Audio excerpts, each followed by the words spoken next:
¿Oramos? ¿Sí? ¿Oramos? ¿Sí? Vamos a orar. Señor, te damos toda gloria, toda honra, Señor, por esta mañana. Te bendecimos, Padre, gracias por el orden que tú has traído en esta mañana, por tu palabra, Señor, que tú nos hablas y nos ministras, Señor, a través de ella. Gracias, Señor, porque hay propósito en esta mañana y tú, Señor, estás organizando todo, Padre amado. Señor, te pido que pueda hablar en esta mañana lo que tú quieres que hable, Señor, que pueda ministrar tu palabra, Señor, con temor y con reverencia, Señor, y que tú ya has comenzado a preparar nuestros corazones, que tú termines, Señor, de poner la semilla para que pueda crecer y pueda dar fruto. No estamos aquí por una casualidad, como oraba y decía Valentín, estamos aquí con un propósito. Te damos toda la gloria, Señor, en el nombre de Jesús. Amén. Yo no le dije nada. Valentín me dijo que iba a compartir algo cuando iba a compartir las ofrendas y me lo dijo así muy rápido. Digo, da sí, lo que te haya recibido el Señor. Y bueno, yo voy a seguir compartiendo sobre lo que Él ha comenzado a decir. Y quiero que vayas conmigo sobre Juan 9, del 1 al 5. Y el Señor tiene propósito con esta palabra, así que Él ha comenzado a prepararlo todo con lo que Valentín ha comenzado a decir. Y que el Señor te pueda bendecir en esta mañana y el Señor te hable. Juan 9, del 1 al 5. Quiero comenzar por esta parte.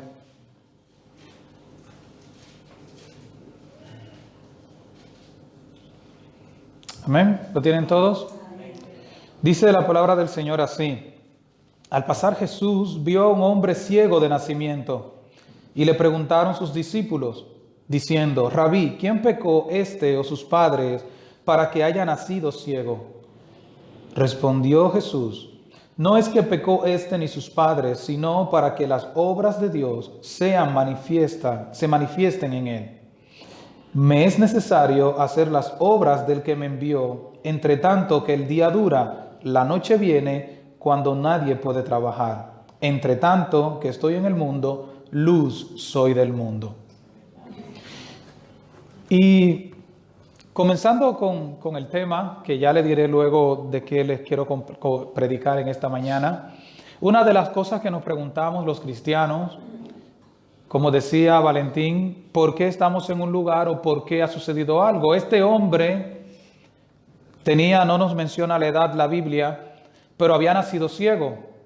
¿Sí? Así dice. Vio un hombre ciego de nacimiento. ¿Cuántas personas habían pasado y habían visto a este hombre ciego? Muchísimas. Pero dice que Jesús se paró a verle. Jesús le vio, esa mirada del Señor que no tenemos o que deberíamos de tener, de ver las necesidades del otro. Pero lo interesante de todo este proceso es que Jesús está diciendo la razón o la situación de este hombre tiene una sola realidad y es para que Dios sea glorificado. ¿Por qué pasan las cosas? Para que Dios sea glorificado. ¿Por qué estamos aquí? Como decía Valentín, para que Dios sea glorificado. No hay ninguna otra razón. Jesús decía cómo Él hacía las cosas y decía en el verso 3, no es que pecó este ni sus padres, sino para que las obras de Dios se manifiesten en Él. Muy parecido a cuando Lázaro enferma y Marta y María van donde Jesús o María y Jesús le dice, no te he dicho que si crees verás la gloria de Dios, y esto es para que la gloria de Dios sea manifiesta. Todo el propósito es para que Dios sea glorificado. En Romanos 8:28 todos conocemos ese versículo, no tienen que buscarlo. ¿Cómo dice? Romanos 8:28. Y todas las cosas le ayudan para bien. Dice, conforme a lo que su propósito son llamados. Aquí hay una parte importante y es que habla del llamamiento de Dios. Te van a ayudar a bien, pero tienes que estar metido dentro de ese llamado, dentro de ese propósito de Dios. Y este hombre estaba metido dentro del propósito de Dios. Ayer yo hablaba con una persona, estuvimos en Barcelona, que había fidentidad. Eso es que está en catalán. Fidentidad, exacto. Y hablamos sobre el tema casualmente, y hablamos sobre los propósitos del Señor. Si nosotros como creyentes no entendemos de que en cada cosa está Dios metido, viviremos vidas de preguntas, ¿por qué aquello? ¿Por qué lo otro? ¿Por qué está sucediendo aquello? Porque no hemos entendido de que todo lo que nos pasa, si somos llamados conforme a su propósito, nos va a ayudar a bien. Nos va a ayudar a bien. Si estamos aquí, yo soy uno que te confieso que el Señor me trajo engañado aquí a España. Sí, me trajo engañado, porque me preparó un paquete en mi país o una forma de cómo iba a llegar, o me la preparé yo, y luego llegué aquí y me topé con otra cosa. Entonces yo le decía, Señor, vaya, ¿qué juego los tuyos? Porque si tú me dices todo esto allá, sabes que no iba a venir. Sabías que no iba a venir. Entonces me trajo engañado. Se oye mal, pero creo, lo digo así, el Señor me trajo en su forma y sabía que lo que iba a pasar, pero el Señor estaba siempre conmigo y siempre me enseñó de que era para mi bien. Y eso es lo importante. Dios puede obrar en medio de un proceso de muchas formas. De muchas formas. Puede hacerlo como con este hombre, que si usted sigue leyendo la historia, hubo un milagro de parte del Señor. ¿Sí? Y hay muchas formas de Dios obrar, pero hay una forma que nosotros no podemos nunca dejarla, porque esta siempre vendrá intrínsecamente en los procesos del Señor. Esta nunca falta en el proceso de Dios. Y aquí es donde quiero llevarte en esta mañana, porque Dios te ha llamado para que seas un hijo de consolación. Eso nunca va a faltar en el proceso de Dios.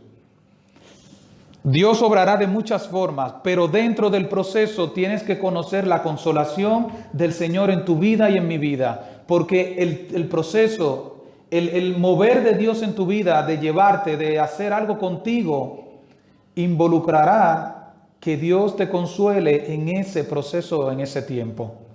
Y su plan y su propósito es para que luego tú puedas consolar a otros. Ese es el propósito de Dios. Que tú puedas dar aquí lo que Dios te ha dado en otro lugar. Ayer yo hablaba sobre esto, ya nosotros vinimos, vamos a decirlo así, crecidos en el Señor, no nos convertimos aquí. Vinimos ya con una experiencia, con un caminar del Señor de donde vivíamos, pero fuimos totalmente procesados. Mi esposa y yo fuimos pasados por fuego, independientemente primero como personas y luego como matrimonio.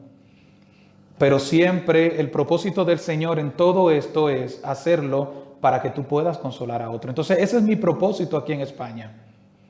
Ser un hijo de consolación para consolar a otras personas. Y ese es el propósito de Dios en cada proceso en nuestras vidas. Si estamos aquí y no cumplimos esto, ¿a qué hemos venido? Como decía ahorita el hermano. Aparte de todo lo que podamos hacer, si eres creyente, lo primero que eres es hijo de consolación, porque has sido consolado por el Señor.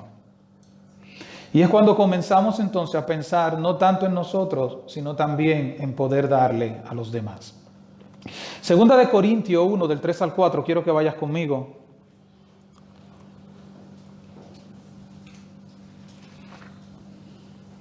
Que es lo que prácticamente hemos mencionado.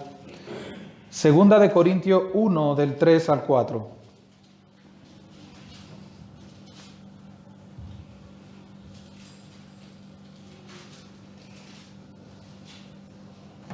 ¿Lo tienen todos?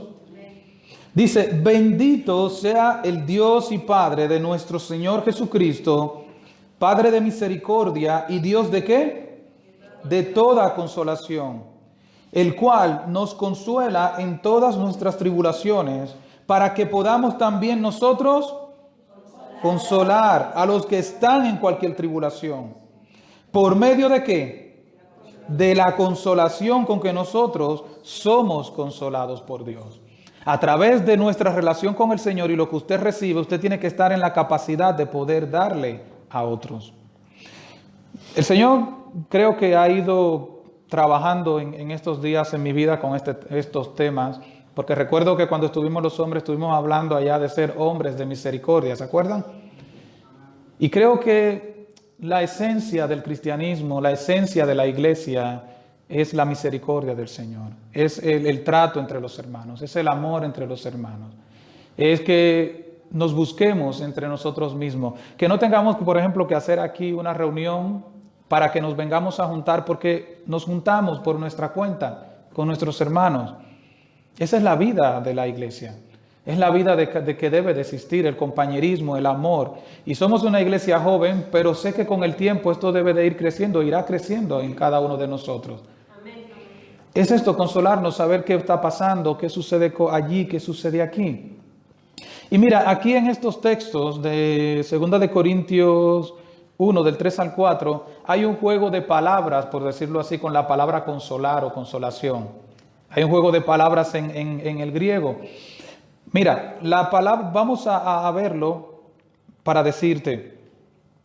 Hay dos palabras aquí y una es, en griego lo voy a mencionar porque es importante, una es paraklesis, que es la de consolar cuando el Señor te consuela, que es muy parecida al paracletos. ¿Quién es el paracletos? El Espíritu Santo, que viene sobre ti y te consuela. Entonces, el de consolar que está en el versículo 3, si lo leyéramos, dijéramos, bendito sea el Dios y Padre de nuestro Señor Jesucristo, Padre de misericordia y Dios de toda paraklesis o paracletos, de toda consolación, porque ese es el Padre, es Jesucristo quien consuela. Pero en la parte de abajo, dice, el cual nos consuela, que aquí es paracaleo en todas nuestras tribulaciones, para que... Aquí, perdón, esa de consuela es del paraclesis, pero la segunda parte, el verso 4, el cual nos consuela, paraclesis, en todas nuestras tribulaciones, ahora dice, para que podamos también nosotros consolar.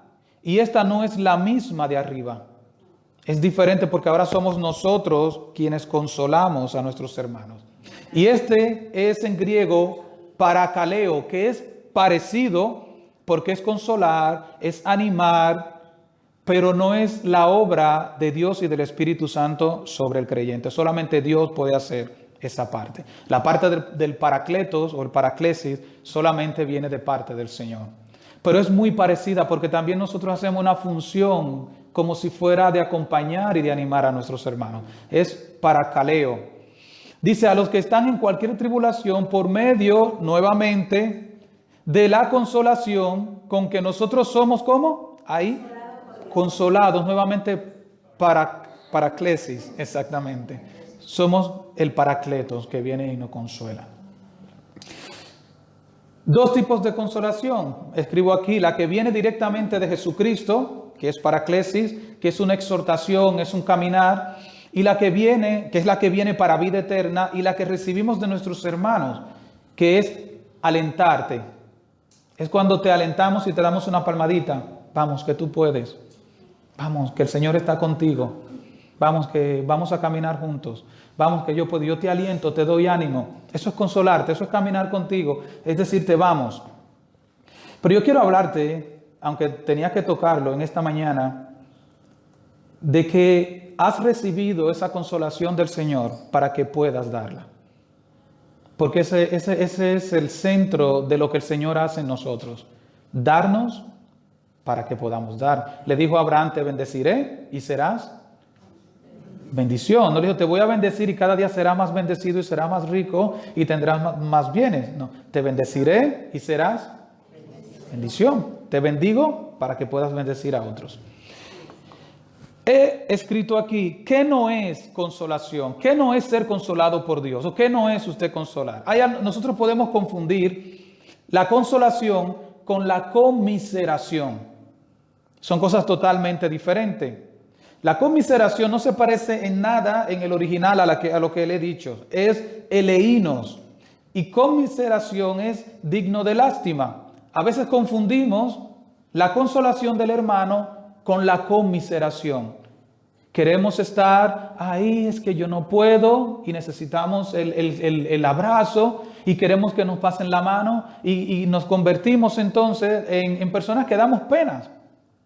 Porque no estamos buscando consolación, estamos buscando conmiseración, que se apiadan de nosotros. Pobrecito, es verdad, tú estás mal y mira y te ha quedado, pero sigue ahí y tú sigues en el charco y no hay quien te diga, vamos, levántate que tú puedes. No, te pasan la mano ahí en el charco donde estás metido y te soban y eso es conmiserar, es meter a la gente en más miseria.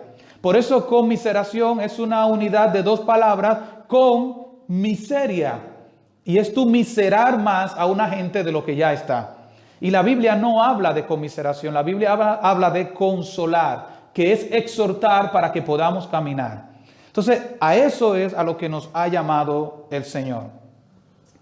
Por ejemplo, hay dos textos que no tienen que buscarlos, se lo voy a mencionar y como está la grabación luego lo busca, pero en Apocalipsis 3:17, cuando le habla a la iglesia, dice, yo soy rico, y el Señor le dice, no sabes que eres miserable, le dice a la iglesia, porque decía la iglesia de la Odisea, me parece que es la de 3:17, que se había engrandecido, yo soy rico, lo tengo todo, y el Señor le dice, no te imaginas, eres digno de miseria, porque pensaba que lo tenía todo. Sí, así mismo es la iglesia de la Odisea. El otro versículo también que habla de esta conmiseración es en 1 Corintios 15:19, donde la Biblia dice, o donde Pablo está diciéndole a la iglesia, si nosotros esperamos en vida a Jesucristo y Él no viniera, nosotros somos los más dignos ¿de qué? De conmiseración. Seríamos los más dignos de miseria, porque si Jesucristo no viene, pues ¿qué estamos haciendo aquí? Eso es usted... Ay, pobrecito, que el Señor no viene. Ay. No, nosotros no somos dignos de pena. Nosotros estamos pasando por tribulaciones, por procesos, pero que nadie nos tenga digno de pena ni de conmiseración. Somos valientes, el Señor nos consuela y vamos a salir en el nombre de Jesús. Y eso es, que no nos pasen la mano, que nos dejen, que nos quiera aplastar el sistema, que nos aplaste, que el Señor va a levantar bandera por su pueblo. No necesitamos que nadie nos defienda, ni que nos tenga digno de pena. Otra cosa que no es consolación, para decir lo que no es primero, es consentimiento o consentir. A veces entendemos que consolar a alguien es consentirlo. Está bien lo que has hecho. Entonces estamos reafirmando a la persona, no pasa nada, todo está bien, estamos consintiendo, estamos trabajando con la gente, pero de una forma donde le estamos diciendo, por el camino que vas, puedes continuar porque no pasa nada. Y ese consentimiento pues nos fortalece y nos sentimos bien, pero no nos sentimos bien porque vamos a salir del charco. Nos sentimos bien porque nos están apoyando lo que estamos haciendo. Y eso es otra forma donde usted, claro, le da ánimo a la gente, pero usted lo que está es consintiendo lo que está haciendo. Y la consolación conlleva estimular, conlleva llamar y conlleva exhortar. Y a veces tenemos que decirle al hermano, vamos en el nombre de Jesús, que no es por ahí, que es por aquí. Vamos en el nombre de Jesús y vamos a caminar. Entonces, ¿qué es consentir? Que es totalmente también diferente a aquello. Una palabra en griego rarísima que ni la voy a mencionar, pero mire qué interesante. Dice poner o tender abajo justamente con, o sea, estar de acuerdo con. Mire qué importante. Se usaba, ahora que estamos en elecciones, de depositar el voto propio en una urna. Votar en favor, eso es consentir. Cuando usted está echando su voto, usted está consintiendo con el candidato. Usted está de acuerdo con lo que esa persona le está proponiendo, con lo que está haciendo. Y consentir es lo mismo en el griego que echar el voto, que votar. Cuando usted vote, ya sepa que se está poniendo de acuerdo con esa gente, así que échelo lo más seguro posible de con quién se está poniendo de acuerdo. Es estar de acuerdo con, es consentir, dice nuevamente. ¿Sabes quién en la Biblia no consintió en medio de donde todos estaban a una por algo? Podemos ver muchos casos, pero un caso muy interesante de consentir fue José de Arimatea. Dice la Biblia que cuando Jesús había sido crucificado, él fue a buscar el cuerpo y dice literalmente que él no había consentido, no se había puesto de acuerdo en aquel entonces con todos los judíos que crucificaron al Señor. Fue de los pocos que dijo, yo no consiento en eso, no estoy de acuerdo. Entonces, ese consentir no es consolar. Consentir es seguir incitando a las personas que continúen por su camino, aunque vayan erróneamente. Y pongo aquí, es como que usted haga un programa de cómo hacer las cosas y Dios le da una palmadita por las manos y le dice, bien hecho. Dios no consiente en las cosas que hacemos que a Él no le agradan. Dios nos consuela, pero no nos consiente. Que es mucho de lo que hay hoy en día, donde aunque vamos mal, podemos decirle a Dios lo que tiene que hacer, le decimos a Dios es por aquí y tienes que bendecir y tienes que recíbelo, decrétalo, qué sé yo, tantas historias y le estamos dando órdenes a Dios aunque nosotros vamos mal. Y Dios no consiente. Dios no te da palmaditas ni te echa el voto en la urna diciéndote estoy de acuerdo contigo. Dios te va a consolar. Ahora, si vas bien, pues sí puede que te consienta, pero no te va a consentir. Efesios 5, 7 y 8. ¿Qué nos dice la Biblia incluso sobre este tema de no consentir?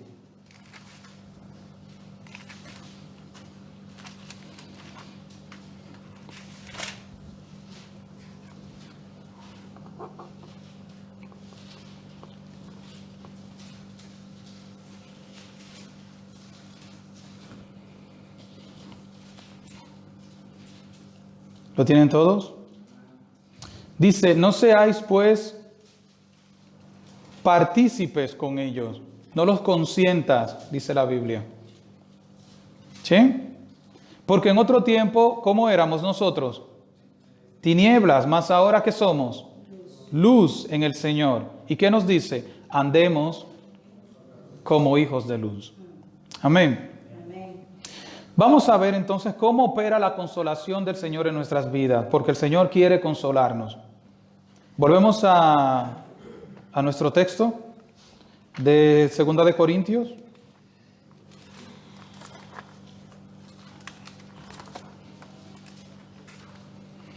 ¿Lo tienen todos? Amén, pues yo no. Así que esperen ustedes a mí ahora. Vamos a leerlo nuevamente y lo repetimos. Vamos a leer el verso 3, 1 de Corintios 1, verso 3 y 4. Perdón, 2 de Corintios. ¿Dije primera? 2 de Corintios 1, 3, 4. Dice, bendito sea el Dios y Padre de nuestro Señor Jesucristo. Él es Padre de misericordias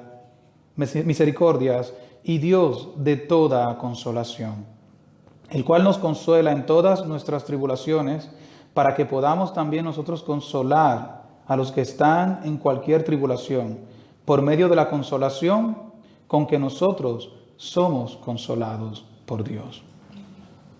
Él es el Dios de toda consolación. Y como dije ahorita, esa palabra aquí de paraklesis es muy parecida a paracletos. No tienen que buscarlo, tengo algunos versículos, pero en Juan, este verso que todos conocemos, Juan 14, 16, dice el Señor, y yo les enviaré al Consolador, ¿sí? ¿Lo buscamos? Vamos a buscarlo, porque aquí hay una palabra interesante que no la van a pillar si no lo leen. Juan 14, 16.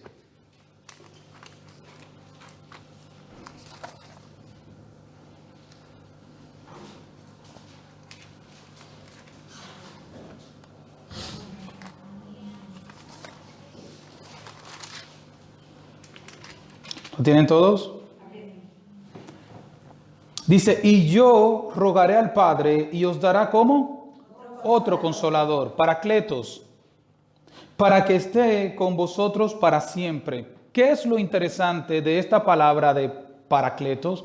Aquí está diciendo otro consolador. Dice el Señor dará, Jesús dijo, yo enviaré otro. Pero este otro no se está refiriendo a uno que sea diferente a Jesús. Porque aquí entra la parte de lo que es la Trinidad y donde son Padre, Hijo y Espíritu Santo. Este otro en griego es aios y lo que significa uno de la misma clase. Aquí pone otro y pudiera decir, enviará a otro que es diferente. No es diferente, es de la misma clase que él, de lo que él es con el Padre. Y este aios es de la misma clase y no es hetero, que no es diferente, para que siempre esté con nosotros. Ahora, esta palabra consolador, y creo que lo he dicho aquí, dice que la palabra, este término de paracletos es uno que va a tu lado, camina contigo, por eso es tu consolador, por eso te consuela, por eso camina contigo. No se adelanta ni va detrás, va al mismo par contigo. Te toma de la mano como un chiquillo y te lleva, te acompaña donde quiera que vas, para que no te pierdas. Hay un versículo que me viene ahora a la memoria en Isaías que dice que por más torpes que seamos, no nos extraviaremos en este camino. ¿Por qué? Porque es el Espíritu Santo que nos lleva. No hay perdedera. Si vamos con Él y dejamos que Él nos consuele, podremos caminar con Él y llegaremos a puerto seguro. Mire, esta palabra tiene que ver con el que va de la mano con nosotros. Nos comprende, encamina hacia la restauración, es consolador, nos fortalece, nos da ánimo y nos da esperanza. ¿Cuál es el propósito de la consolación? Esa está súper aprendida. ¿Cuál es? Consolar a otros. ¿Ya? Bueno, vamos a orar para que despidamos aquí. No. El proceso, lo que quiere Dios con la consolación primero en tu vida es fortalecerte a ti. Es trabajar en tu vida. Es prepararte. Es que tú puedas ser una persona útil para el Señor. Es fácil usted, por ejemplo, hablarle a una persona de una enfermedad y decirle, yo te comprendo. Pero es diferente tú decirle, yo he pasado por ahí y puedo hablar contigo. Puedo entenderte, te entiendo perfectamente, porque has caminado por el camino. Por eso todavía mucho mejor cuando tú tienes entonces la consolación del Señor en medio del proceso para tú saber cómo esa persona puede salir de donde se encuentra. Porque ya Dios te ha ayudado a tu poder salir de ese proceso con la consolación del Señor. Entonces, primero piensa en ti, en el proceso de consolación donde Dios te prepara para que tú puedas ayudar a otros. Tengo algunos versículos aquí. Me gustaría que lo leamos. Es Lucas 22, 43.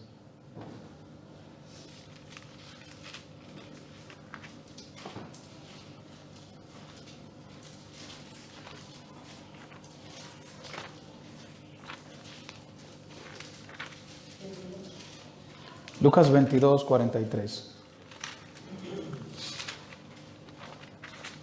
¿Lo tienen todos? Vamos a leer también desde el 42. El 43 es el principal.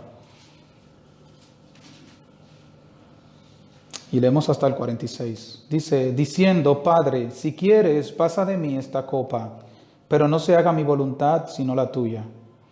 Y se le apareció un ángel del cielo para fortalecerle. ¿Para qué? Fortalecer. Es la misma palabra para consolarle. La misma palabra en griego, consolar. Y era el Paracletos consolando. Bueno, aquí era un ángel, pero trayendo fortaleza al Señor. Y estando en agonía, oraba más intensamente, y era su sudor como grandes gotas de sangre que caían hasta la tierra. Cuando se levantó de la oración y vino a sus discípulos, los halló durmiendo, a causa de la tristeza. Y les dijo, ¿por qué dormís? Levantaos y orad, para que no entréis en tentación. Aquí la verdad y es de que Jesús está pasando en el proceso más difícil de su vida. Sin embargo, viene alguien ¿para qué? Para fortalecerle, para consolarle, para que el Señor tome fuerzas. ¿Qué aprendemos en medio de la consolación? Este texto a mí me parece unirlo con Hebreos 5 del 7 al 10. Vamos a verlo, ¿sí? Hebreos 5, acuérdese de lo que ha leído en el 43. Se le apareció un ángel del cielo para fortalecerlo. Dice, y Cristo en los días de su carne, ofreciendo ruegos y súplicas con gran clamor y lágrimas, aquel que podía librar de la muerte, fue oída a causa de su temor reverente. Es la misma donde se encontraba Jesús. ¿A quién oraba? Al Padre. ¿Qué le decía? Pasa de mí esta copa. Entonces, aquí estaba Cristo, dice Hebreo, en los días de su carne, mientras estuvo como hombre, ofreciendo ruegos y súplicas con gran clamor y lágrimas al que podía librarle. ¿A quién? Al Padre. A ver si había otra forma, porque el Señor sabía lo que le esperaba, pero no la había. No había otra forma. Y fue oído a causa de su temor reverente. ¿Para qué? Fue escuchada su oración. ¿Para qué? para consolarle. Era lo que el Padre podía hacer, traer fortaleza y traer consuelo, pero no había otro camino. Y aunque era hijo, por lo que padeció, ¿qué aprendió? La obediencia. Ser obediente. Este proceso trajo obediencia. Y entonces, ¿qué dice? Y habiendo sido perfeccionado, vino a ser autor de eterna salvación para todos los que le obedecen. Y fue declarado por Dios sumo sacerdote según el orden de Melquisedec. Amén. Mire el verso 9, ¿qué dice? ¿Qué le pasó al Señor en ese proceso? ¿Cómo fue? Perfeccionado. Para que puedas consolar a otro. Por eso dice la Biblia, ahí mismo en Hebreos 4:16, que no tenemos un sumo sacerdote que no nos entienda, sino uno que fue tentado, dice, en todo. Y por eso dice, acerquémonos confiadamente al trono de la gracia para hallar oportuno socorro, porque aquel que lo ha padecido todo tiene la capacidad de entendernos. Porque ha sido consolado, porque ha sido fortalecido. Así como tú y como yo, que es lo que el Señor quiere. Que tú puedas ser consolado, fortalecido, para que puedas entonces consolar a otros. Eres hijo de consolación. El Señor te ha traído a este lugar para que puedas consolar a otros. Y eso no se nos puede escapar de la vista. Mire, yo le voy a decir una cosa y siempre lo digo con mucho dolor. Lo digo con mucho dolor. Pero esta tierra es un cementerio de cristianos. Aunque me duela decirlo, pero es así. Muchas personas que venimos de nuestro país y nos envolvemos en la rutina, en el trabajo, en todo, y nos olvidamos de Dios. Yo no conozco uno, yo conozco varios casos. Perdemos el enfoque de qué es lo que primero nosotros somos. Somos hijos de Dios lo primero. Y después está el trabajo, están las cosas. Conozco pastores en ese cementerio, descarriados. Conozco hermanos, conozco matrimonios destruidos, porque uno de los dos emprendió el camino del trabajo, de la búsqueda, se olvidó de la casa, y hoy son lamentablemente fósiles cristianos, no están sirviendo al Señor. Nosotros somos hijos de consolación y estamos aquí con un propósito. Y si no es poder llevar y dar lo que el Señor nos ha venido a traer, ¿para qué estamos aquí? ¿Estamos aquí para hacer plata? Yo creo que no. Hay un propósito mayor, ¿verdad que sí? Y vamos todos por Él, ¿sí? Amén. Amén. Eso. Amén.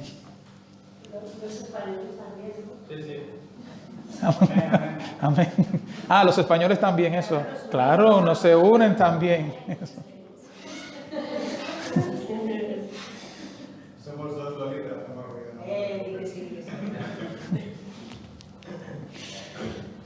Podemos decir que la consolación en muchos casos es la antesala de la prueba. Eso pasa muchas veces, pero no siempre es así. A veces estamos en la prueba y luego el Señor nos consuela.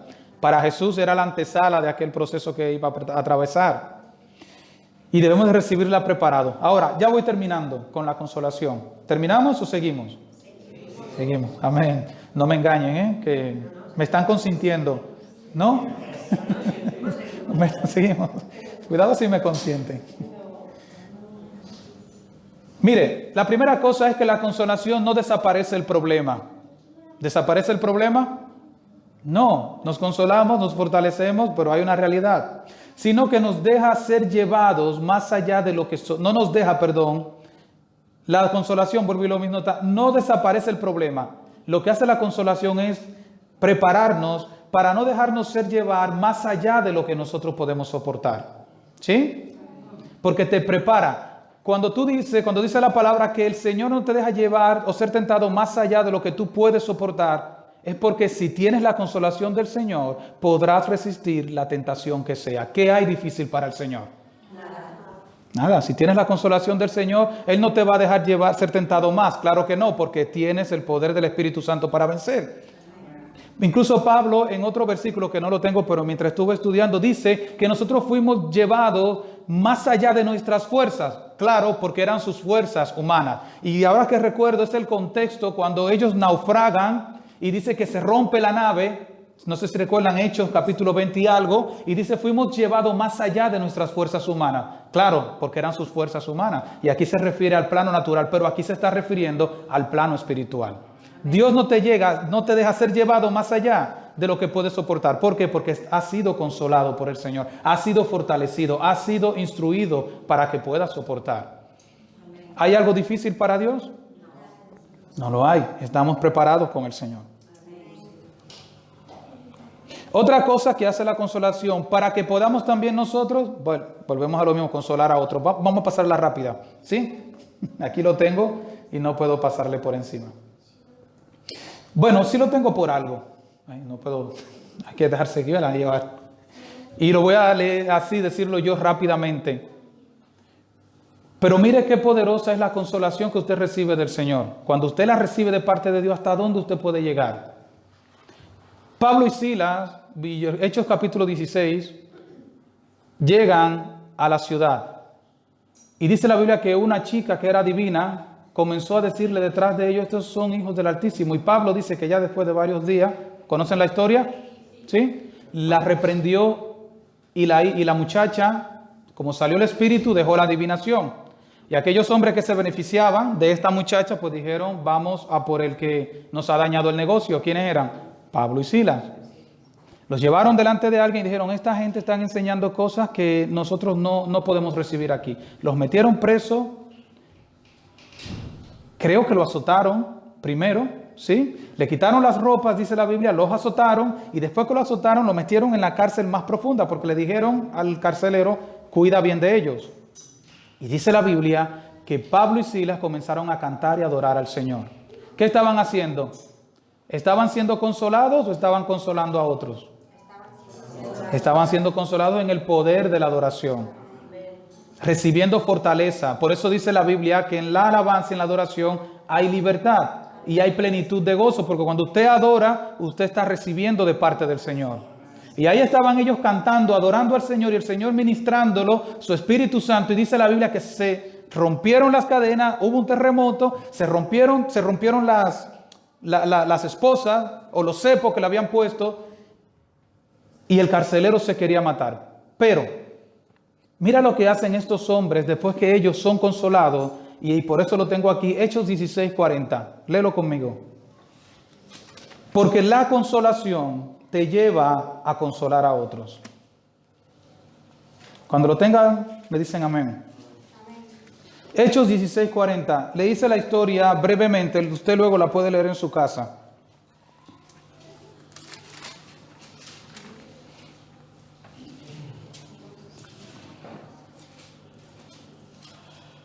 Dice, entonces, saliendo de la cárcel, de todo lo que le había dicho, entraron en casa de Lidia y habiendo visto a los hermanos, ¿qué hicieron? Los consolaron y se fueron. Pero espérate, ¿no era a Pablo y a Silas que había que consolarlos? ¿Quiénes habían estado presos? Ellos. Pero quizá llegaron a la casa y debieron decirle, miren, siéntese aquí, hermanitos. Bueno, así dicen en México. ¿No hay ningún mexicano por aquí? No. Venga, hermanito, siéntese aquí. Y comenzaron ahí a pasarle la mano. Ay, Pablito, pobrecito, que mira lo que te ha pasado en esa cárcel. Ay, pero que cómo estás, caramba, pero que esto no puede ser el evangelio. Pero vamos a ver, vamos ahora a ir por ellos. ¿Qué hacemos? Hacemos una turba, pero Pablo y Silas, pero déjense de estar predicando. Vamos a consolar a los hermanos. Quienes consolaron a los hermanos fueron Pablo y Silas. Le dijeron, estén tranquilos, que estamos gozosos en el Señor, hemos padecido por causa del evangelio.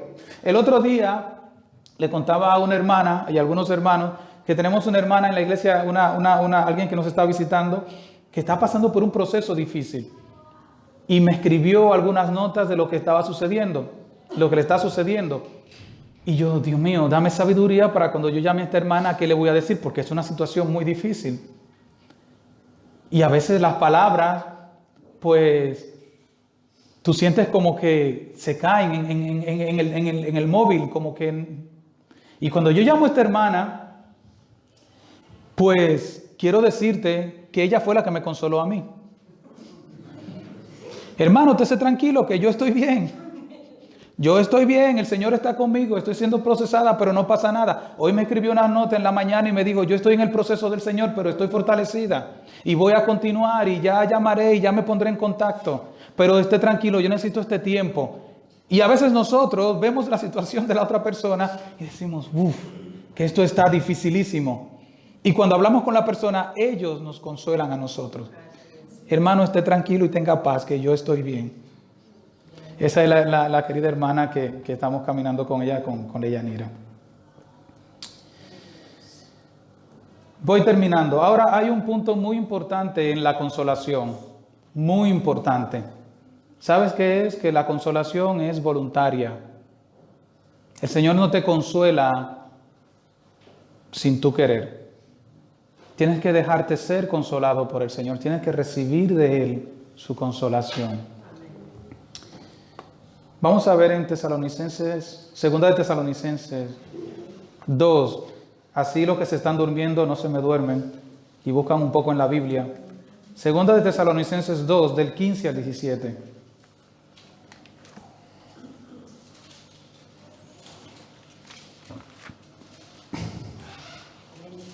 Amén, ¿lo tienen todos?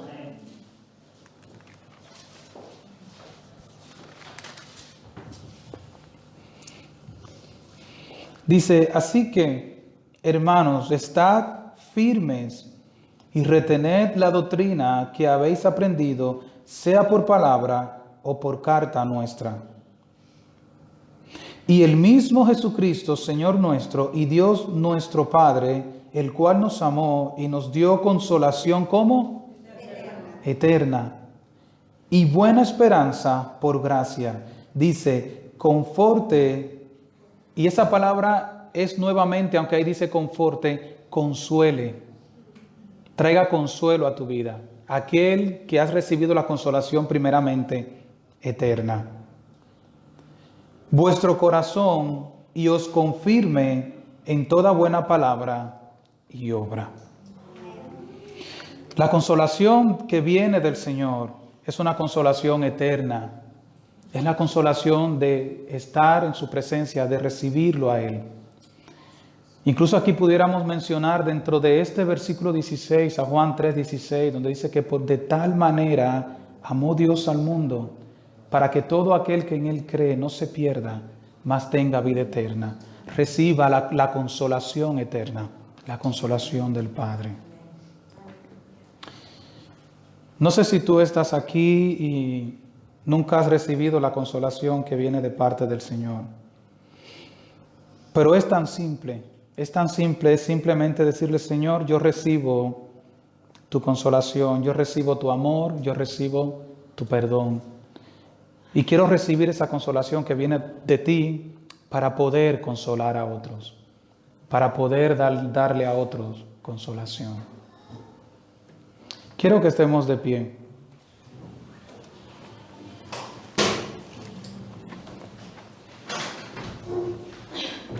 No hay un mejor lugar que estar aquí en esta mañana en su presencia, adorándole, sirviéndole.